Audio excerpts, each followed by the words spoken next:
Janelle Jumalong, she is DWTV financial correspondent reporting from the Frankfurt Stock Exchange on today's markets. Janelle, it's good to have you on the program. Now, first, let's talk about the Royal Bank of Scotland's failed stress test.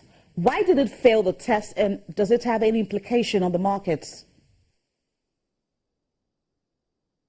Yes, as you mentioned earlier, the stress tests were designed to measure the bank's resiliency against a series of adverse economic events like a housing price crash or global recession or oil prices slipping to below $20 a barrel. And RBS was found to have been the so-called weak link within the British banking system. It was found to have a capital shortfall of at least £2 billion that would put it in a difficult position to be able to withstand these crises. Now, a little bit about the challenges that RBS faces. It is facing, for example, a mounting legal bill related to selling mortgage-backed securities ahead of the financial crisis in 2008. It's, for example, having difficulty getting rid of assets such as its Williams and Glyn banking business. And let's not forget, as you already mentioned, RBS is state-owned. It's owned 73% of the bank is owned by the state, and that, for example, makes it difficult. That makes it difficult for it to cut costs in terms of simply cutting a dividend, because that option is just not available to RBS.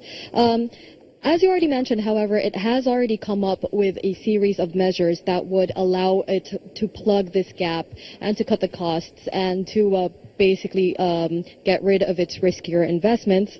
In terms of the British banking sector overall, the Bank of England's Financial Policy Committee has said that generally there was a satisfactory level of capital among the British banks and a considerable level of resilience, and weaknesses discovered in RBS and its peers like Barclays or Standard Chartered did not weigh on the whole picture. But there are still, of course, some open issues. That big B word, Brexit, is going to come up.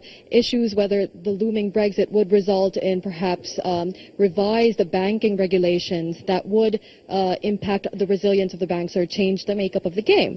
So depending on the economic relationship that is negotiated with the EU, all this could have an economic impact on the banks as well, and it's impossible to tell for now how that would look like. Now, OPEC meeting holds today with uncertainty around whether all parties will agree to the planned output cuts. What is the sentiment at the market? Quite surprisingly, they're a lot more optimistic than they were as late as this morning. In fact, just on that optimism, the price of Brent crude jumped 7%.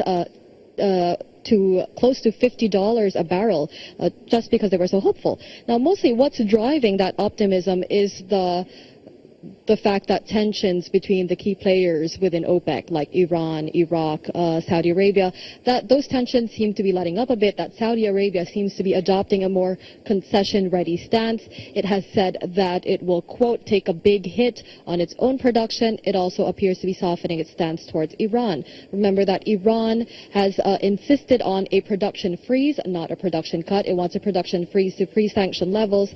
Saudi Arabia had been against that, saying that all members have to agree to cuts. But the Saudis seem to be relaxing on that front, and that could make a deal more realistic than it had been. It would also be interesting to see, though, what other non-OPEC members end up doing after this meeting. Russia, for example, has indicated that it would prefer a freeze, but the Iranian oil minister has said that Moscow could be convinced to cut its own production if a deal is clinched in OPEC today. And finally, Janelle, the European Union Statistics Agency says that consumer price in the Eurozone is 0.6% higher in November. This is the highest level since early 2014.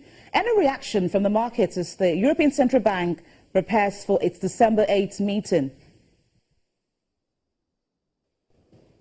Yes, investors are obviously welcoming of the fact that Europe seems to be moving further away from deflation, and obviously the European Central Bank and its massive stimulus program, their stated goal was to get inflation up, so they're obviously breathing a bit of a sigh of relief as well. But remember that the target is supposed to hover at around 2%. 0.6%, while that is a 2.5-year high, it's still not anywhere close to this number.